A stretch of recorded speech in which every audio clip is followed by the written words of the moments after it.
estaba con los ejes. Ah, era un plano nada más. Ok, perfecto. ¿Benditas el plano, ingeniero? 2x más 5y más z. 2x más 5y Más z. más z. Igual a 10.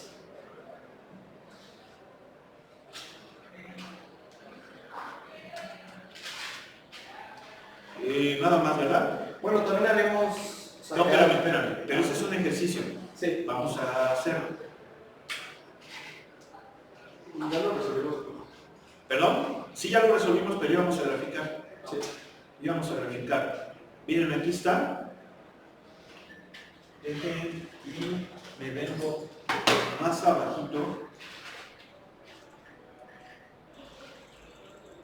Vamos a orientar el espacio. Vean, este es el eje X.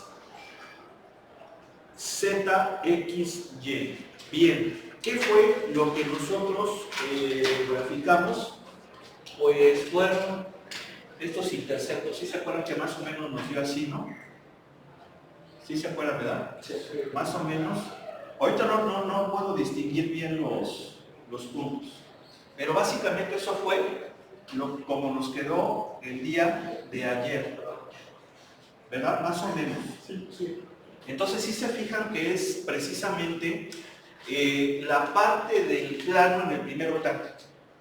¿Sí estamos de acuerdo? ¿Sí? Si yo, por ejemplo, lo muevo, vean cómo efectivamente pues, tiene esa orientación, ¿verdad? ¿Sí o no? Acá lo podemos ver, mira, ahí está en el eje, cómo termina ahí en puntita, ¿verdad? Con el eje Z, etc. ¿Sí estamos de acuerdo? Bien. ¿Qué otro era?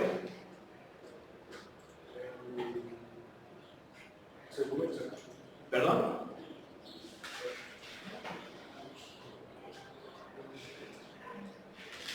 No, ya era todo. ¿Ya era todo? Perfecto. Vamos a continuar entonces. ¿Qué ejercicio fue ese? 39. 39. Sí. Ok. Pues miren, a ver, vamos a hacer uno del 46 al 48. Del 43 al 45 dice, encuentra el punto en el cual la línea intercepta el plano. A ver, nada más vamos a plantearlo, ¿sí? Nada más vamos a plantearlo. ¿Cómo resolveríamos un ejercicio como el 43 o 45? Me está diciendo que encuentra el punto en el cual la línea recta intercepta el plano. ¿Qué tendríamos que hacer? Bueno, por ejemplo, en el 45 me está dando la recta en forma simétrica, ¿sí? Me dice que X es igual a Y menos 1. Este no lo hemos hecho, ¿verdad? Sí, creo que ya lo hicimos, ¿no? ¿Sí? ¿Sí, no? ¿Cuál? Como que lo planteamos. No, creo que sí lo resolvimos. Sacamos hasta el punto de intersección. 2,3,1. Sí, no, era X igual a Y menos 1 igual a 2Z. Sí, ya. Sí, ya lo hicimos, que sacamos incluso el punto de intersección, ¿sí o no? Sí. Perfecto, ese ya no tiene caso. Vamos a hacer, por ejemplo, uno de 46 al 48. Aquí nos pide, por ejemplo, que encontremos el ángulo entre los planos. ¿Sí? El ángulo entre los planos. Este sí vamos a resolverlo y lo comprobamos con el matemático. A ver. Nos dice que es X más Y más Z igual a 0 y X más 2Y más 3Z igual a 1. ¿Sale? Bien. ¿Cómo vamos a resolver ese ejercicio? Pues sacando el ángulo entre los vectores normales. Sí, así es como lo vamos a hacer. Vamos a suponer que este es el plano 1 y este es el plano 2. Entonces, el vector normal 1, ¿cuánto vale? ¿O cuánto es? Pues es un vector cuyas componentes son ¿quién? 1, 1, 1. ¿Sí? Y luego del vector normal 2 es ¿quién?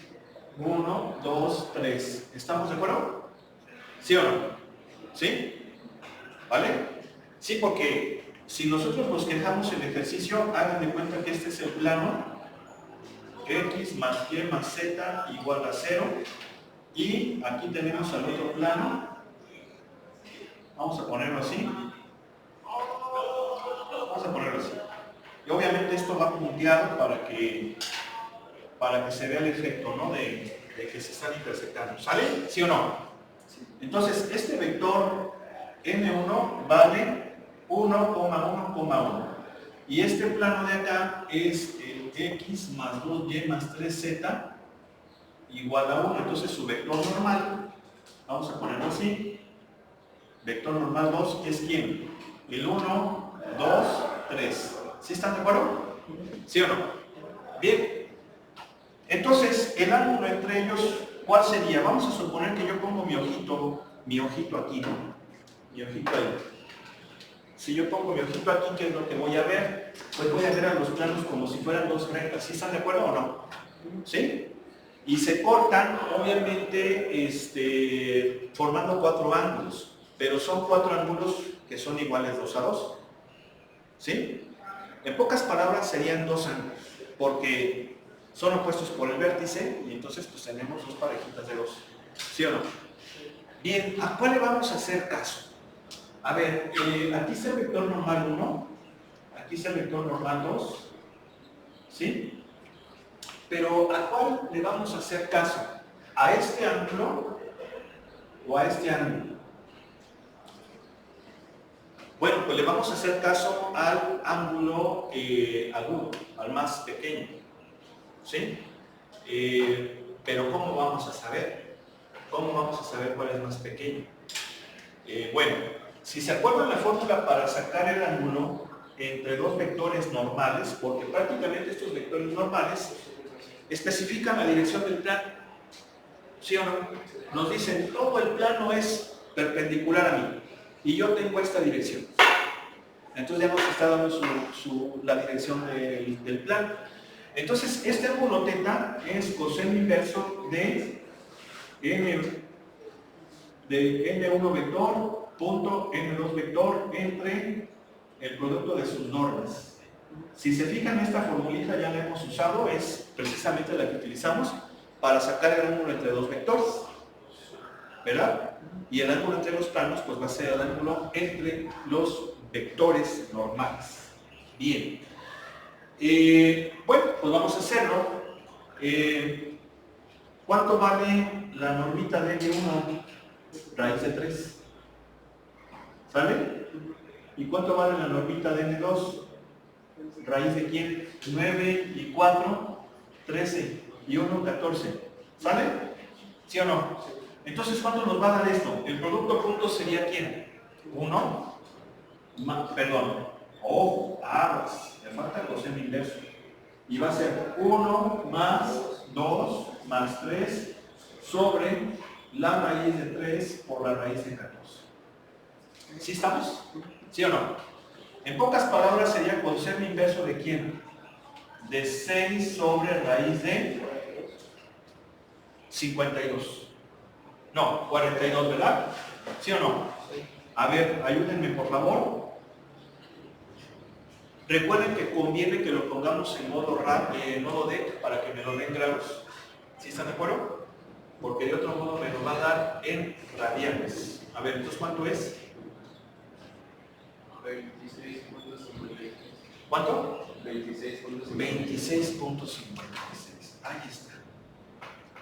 La pregunta es, ¿ese ángulo es el Es 22. 22? Sí. 22.56. 22.20. ¿22.20? Sí. Sí, 22.2. Ese es el ángulo más agudo, es fácil verlo, ¿verdad? ¿Sí o no? Es fácil verlo. ¿Por qué es el ángulo más agudo? Bueno, pues porque es un ángulo menor de 90. Si nosotros analizamos lo de los ángulos entre planos, vamos a ver que estos ángulos, si los sumamos, nos dan 180. Es decir, son ángulos suplementarios. ¿Sí o no? ¿Sí? La posibilidad especial sería que fueran perpendiculares cuando ambos ángulos son de 90. ¿Sí? Pero cuando no lo son, que es el caso general, va a ser uno más agudito que otro.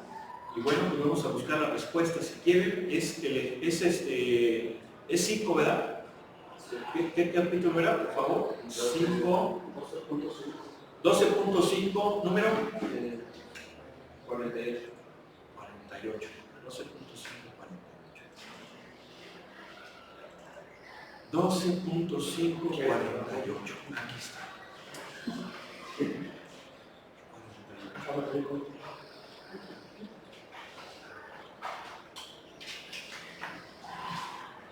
Dice el ángulo entre los dos vectores. Pues nada más pedía el coseno, pero si se fijan, pues es 6 sobre raíz de 42, como lo teníamos ahí. Aquí está el ejercicio. ¿Sí? 6 sobre raíz de 42. No saca coseno inverso, o sea, nosotros sacamos el ángulo, está bien, pero pues ahí está. ¿Sí? Bueno. Entonces, pues vamos a continuar. ¿Cuál es la moraleja de lo que como iniciamos la clase? Que sean felices. Sean felices. La felicidad es de gratis. ¿Sí o no? La felicidad es gratis. Así de cierto es esto, o sea, está gratis. Entonces que te digan, ay, tú eres infeliz. Sí, porque supuestamente el país más infeliz creo que era Afganistán. Pero fíjense, yo creo que es un país muy sufrido, Afganistán. ¿Sí? Pero yo casi estoy seguro que podemos ir a Afganistán y encontrar gente que es más feliz en Escandinavia. ¿Por qué? Porque a veces los problemas, como son la guerra, los problemas económicos, te ayudan a valorar más lo que tienes. Y qué curioso que nos dicen que los más ricos son los más felices. O sea, la felicidad depende de esto. Qué ridículo, qué patético. O sea, o nos damos cuenta cómo va la tirada, o vamos a seguir con lo mismo y nos van a decir que tontería y media y te lo vas a hacer.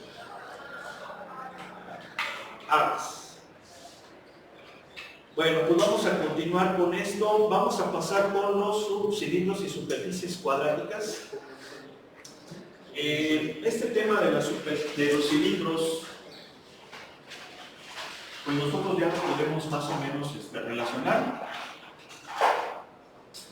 Inmediatamente la palabra cilindro lo relacionamos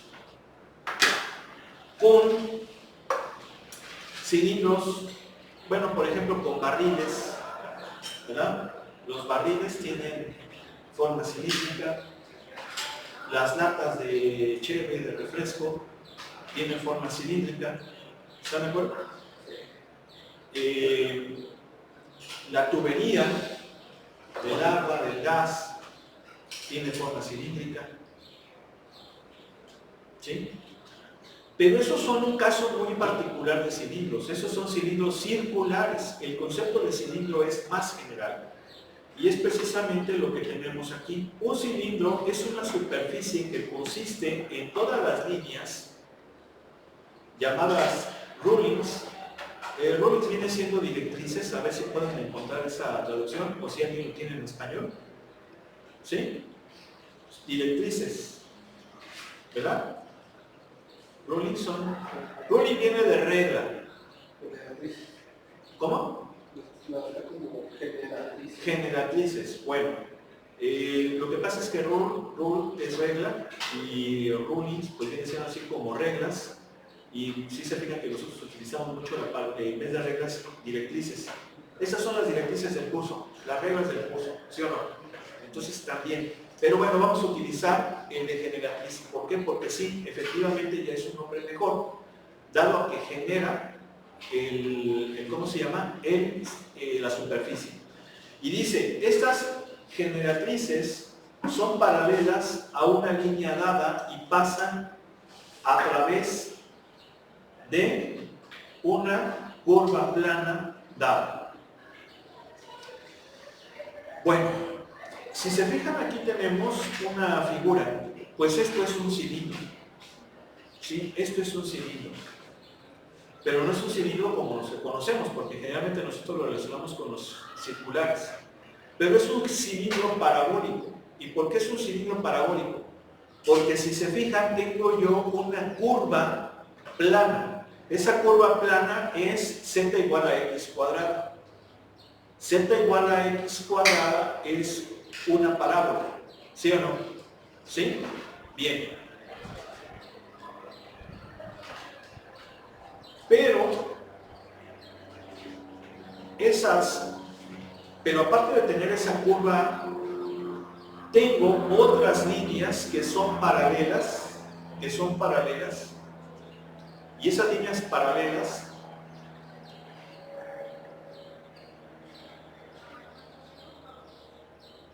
se forman como si yo extrusara. Si han tenido ustedes la experiencia de manejar software de diseño mecánico, ¿no? Llámese SolidWorks, llámese CATIA, NX, por ejemplo. Si se fijan que generalmente cuando yo dibujo una pieza, lo que hago es dibujar una línea, ¿sí? Y luego extrusar, ¿sí o no? Entonces cuando yo extruso viene siendo eso, ¿sí? Estoy trazando rectas paralelas, que son paralelas todas ellas con relación a, bueno, en este caso son perpendiculares a esa curva, ¿sí? Y genero ese sólido cuando lo extruso. Entonces, en cierto modo estoy haciendo un cilindro. Entonces puedo tener cilindros parabólicos, puedo tener cilindros elípticos, puedo tener cilindros circulares, que son los que comúnmente conocemos, puedo tener incluso cilindros senoidales, cosenoidales, exponenciales, etc. Por ejemplo, este es el cilindro circular, con el que generalmente estamos familiarizados, ¿verdad? Noten cómo estamos aquí ya analizando la situación en el espacio, y cuando estamos en el espacio hablamos de X, Y, Z. Pero por ejemplo en el caso de estos cilindros solamente tenemos una función que relaciona a dos variables. Por ejemplo en este caso son X y Y, ¿sí? Aquí es Y y Z. A ver, hablamos de lo que viene siendo la curva que genera ese sólido. Esa curva que genera ese sólido, pues es la forma en cómo se describe la superficie. Recuerden que un cilindro es una superficie. Si se fijan aquí, yo tengo x cuadrada más y cuadrada igual a 1. Inmediatamente me acuerdo que esto es una circunferencia con centro en el origen y radio 1. ¿Sí? Esto de ahí es esto. Esto que está con él. Esa es la curva. ¿Sí? Es una circunferencia en el plano XY. Es un círculo, perdón, no circunferencia. Pero sí es una circunferencia. Acuérdense que la circunferencia es la línea. Y el círculo es lo de adentro incluyendo la línea. Eso es importante. ¿Sí? Entonces es la circunferencia. Disculpe.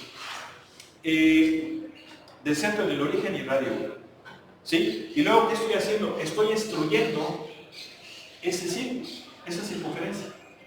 Pero, ¿cómo la voy a extruir? Pues la voy a extruir hacia la variable que no está involucrada en la expresión matemática. Si se fijan, aquí no está expresada z. Entonces, voy a extruir con z, y eso significa que z toma cualquier valor. Y si toma cualquier valor, entonces voy a tener ese cilindro. Pero ese cilindro es infinito. Se extiende a más infinito y a menos infinito. Obviamente, pues yo trazo un pedacito, ¿no? para representarlo. Aquí por el contrario, ¿qué tenemos? Esto es una circunferencia en el plano YZ con centro en el origen y radio 1. Viene siendo este. Entonces, ¿qué hago? Extruyo esa circunferencia a más infinito y a menos infinito. Claro que aquí lo hago hacia más x. ¿Pero por qué hacia más x? Porque x no aparece en la ecuación. Y eso significa que x toma cualquier valor, y es precisamente hacia donde van a estar dirigidas pues esas generalizas. Bien, eso es lo que viene siendo un cilindro, pero ahora vamos a pasar a un tema muy importante que vamos a utilizar más adelante, que son las superficies cuadráticas. Este tema de superficies cuadráticas se relaciona mucho con su clase de geometría analítica que llevaron en la prepa. Por lo mismo, va a ser necesario que desempolven su disco duro, desempolven sus apuntes, su libro, y le den un repaso. ¿Por qué le vamos a dar un repaso? Porque cuando llevaron este tema en geometría analítica, lo que vieron fue geometría analítica en el plano, ¿sí? X y Y. Y este tema ahora lo vamos a ver, pero en el espacio. En pocas palabras vamos a ver en poquitos días algo de geometría analítica en el espacio. Y de hecho ya hemos visto algunas cosas. Ya vimos puntos en el espacio, distancia entre puntos, paralelismo, perpendicularidad, línea recta. Acuérdense que las líneas rectas se ven en geometría analítica, nada más aquí ya las vemos de forma diferente, porque en geometría analítica era pendiente y un punto, aquí son punto y vector paralelo, por ejemplo, ¿no? ¿Sí? Entonces ya cambia un poco el asunto. Pero en geometría analítica plana, lo que vieron fue un tema muy importante que eran las cónicas. ¿Sí? Las cónicas se llaman así porque son líneas, curvas que se obtienen cuando se realizan cortes a conos, de ahí su nombre, de cónicas. Y estas cónicas las estudió mucho un matemático griego que se llamaba Apolonio de Pérgamo, ¿sí? Apolonio de Pérgamo. Este matemático lo que hizo fue, tengo un cono, si yo corto ese cono con un plano perpendicular al eje del cono, pues tengo la circunferencia, ¿verdad? Si yo corto el plano el cono con un plano paralelo al eje, siendo que este cono se prolonga, pues tengo las elipses, perdón, las hipérbolas, ¿sí se me acuerdan?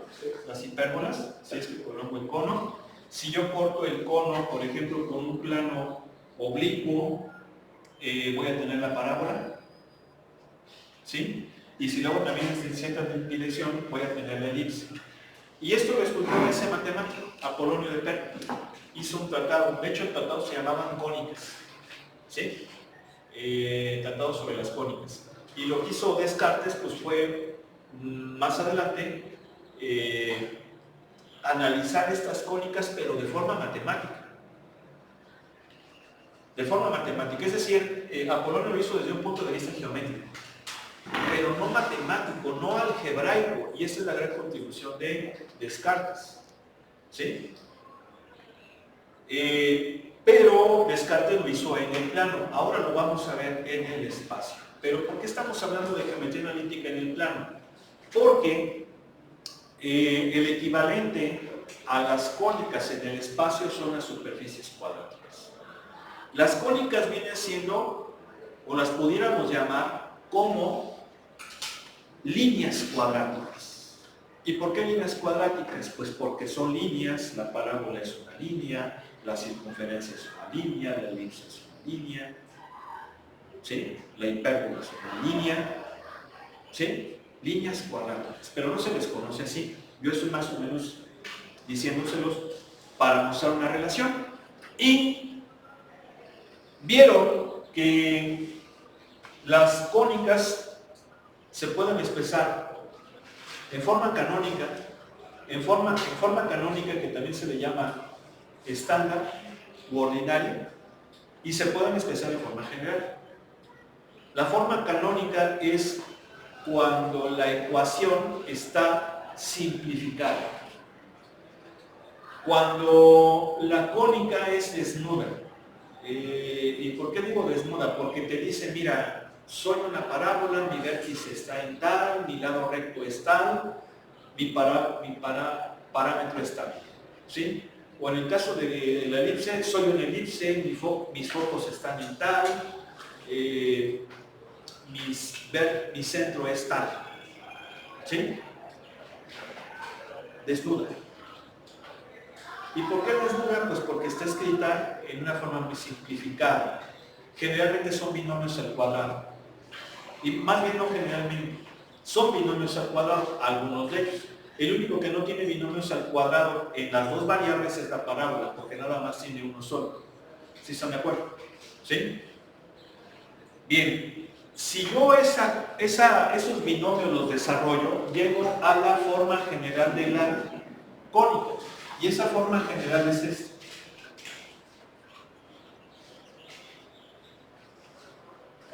De Y más C igual a 0.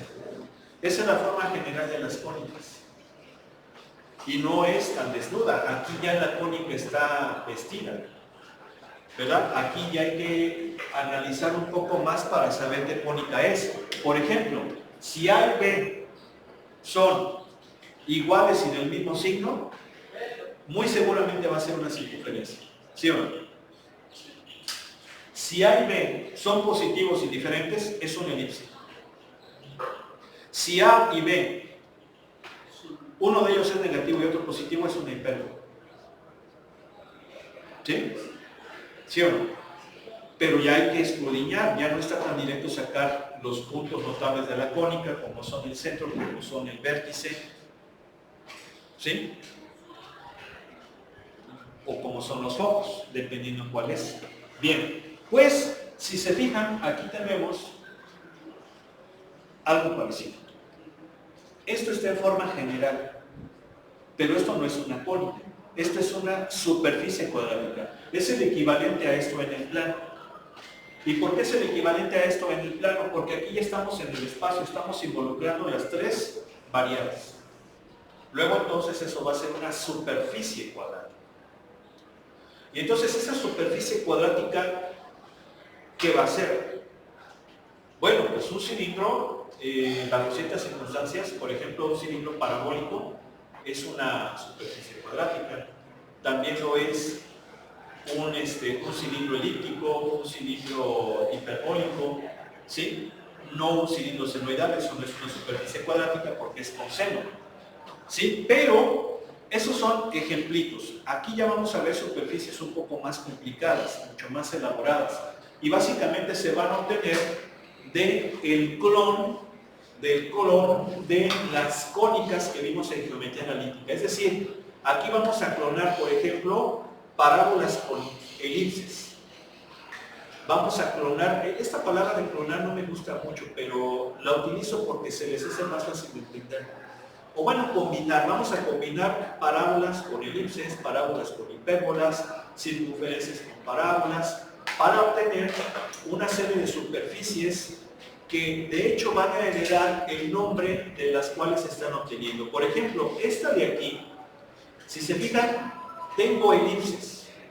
Tengo elipses tanto en los diferentes planos. Elipse en XY, en YZ y en XZ. Entonces es un elipsoide. ¿Sí?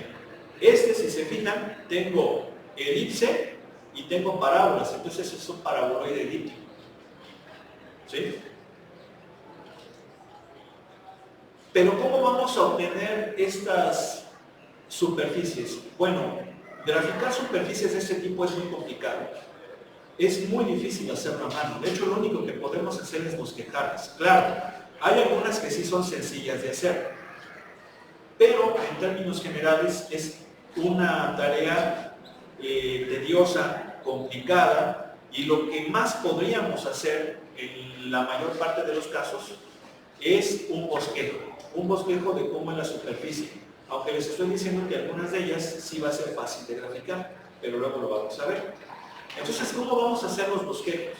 Los bosquejos los vamos a hacer mediante el comportamiento de la superficie con planos paralelos a los planos cartesianos. ¿Y por qué lo vamos a hacer así? Porque de esa manera yo le voy a dar un valor constante a una de las dos variables, ¿sí? Y esa variable va a corresponder a aquella cuyas variables no están involucradas en el plano que estoy considerando. Por ejemplo, aquí yo tengo el plano YZ. ¿Sí lo ven, no? Ese es el plano YZ. ¿Qué es lo que estoy haciendo? Lo que estoy haciendo es que como estoy analizando el plano YZ, le voy a dar valores constantes a X. Si yo le doy a X el valor de más menos 2, obtengo esta parábola.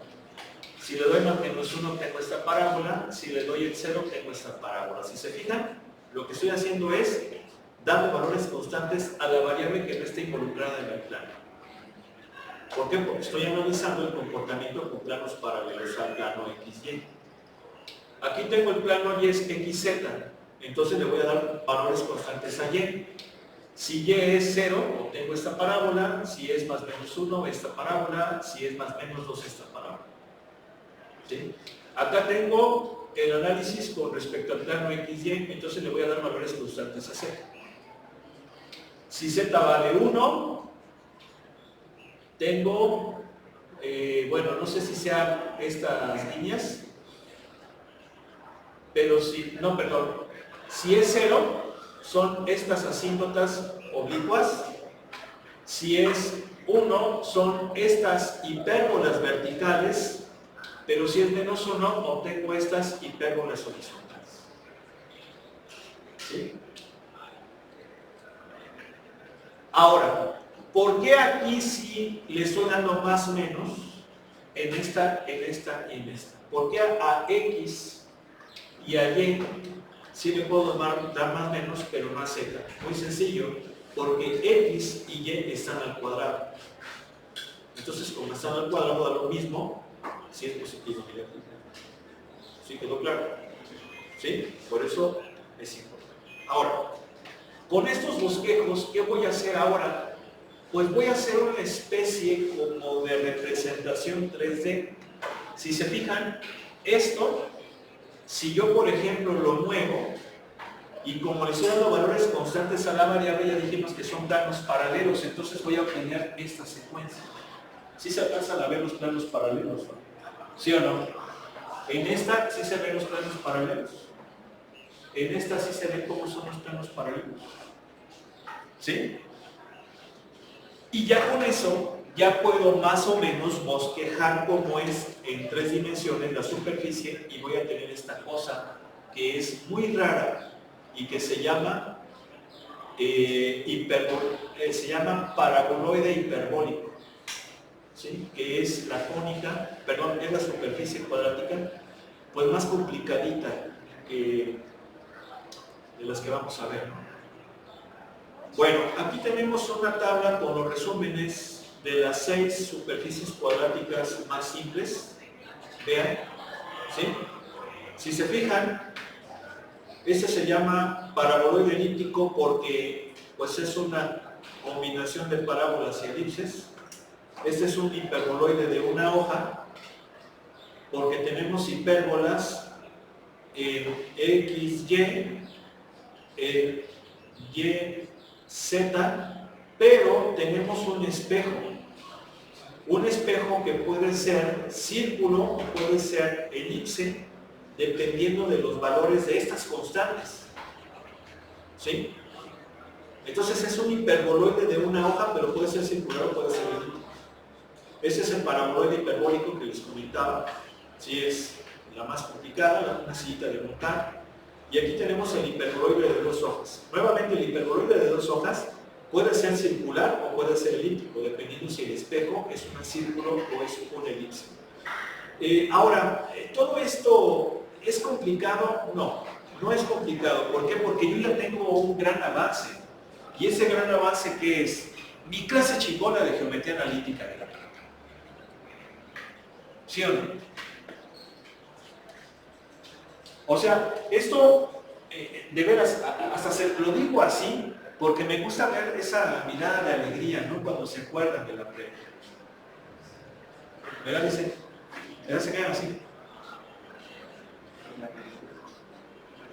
¿Verdad? ¿Sí o no? ¿Ya te acuerdas? ¿De qué prepa vienes tú? Rápido, ¿de qué prepa vienes? ¿Sí o no? ¿A poco no te acuerdas? ¿Estaba chido, no? ¿Sí o no? ¿Tú de cuál vienes, luego? ¿Se siente, verdad? También acá de donde estaba ayer, por ahí. ¿Se siente? ¿Tú? La UM. UM.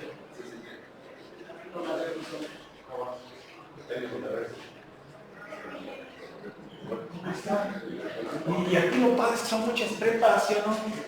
Hasta van a decir, amigo, ¿tú sí lo viste, Miki? ¿Sí o no? Ay, sí, yo lo vi así. O sea, yo me acuerdo cuando estábamos chiquillos, amigo, mira, aquí tengo las estampitas, ¿tienes esta? ¿Sí o no? Y ahí nos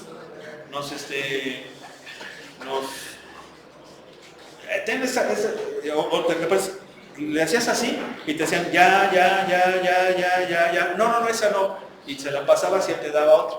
Así ustedes se pueden pasar lo que vieron. Sí, pero espérenme, todavía tengo un minuto. A ver. ¿De qué? Bueno, ustedes nada más. A ver, fíjense bien. Aquí, vean cómo hay varias cosas. Si yo considero el plano XY, eso es una circunferencia.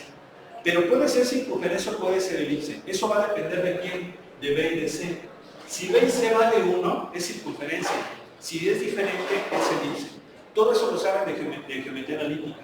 Por eso es que aquí les dice, si A, B y C son iguales, no necesariamente 1, entonces esto va a ser una esfera. ¿Sí? Va a ser una esfera. A ver, aquí que tengo elipse. Elipse con X y Y. Elipse con X y Y. Pero si A y B son iguales, entonces tengo circunferencia. Pero por ejemplo, en X y Z tengo parábola. Por eso es... esto no es una parábola. Esos son conos. Aquí, por ejemplo, tengo elipse o circunferencia en XY. Vean, circunferencia o elipse en XY dependiendo de A y B. Pero en Y y en Z tengo hipérbola. Ahí están las hipérbolas. ¿Sí? Pero también tengo hipérbola en X y Z. Por eso es que es un aquí no se alcanza a ver, pero también puedo tener las hipérbolas. Es decir, vamos a cobrar las cónicas para obtener esas superficies. Bueno, vamos a dejarle aquí. Continuaríamos el día de mañana. No vayan por favor a faltar.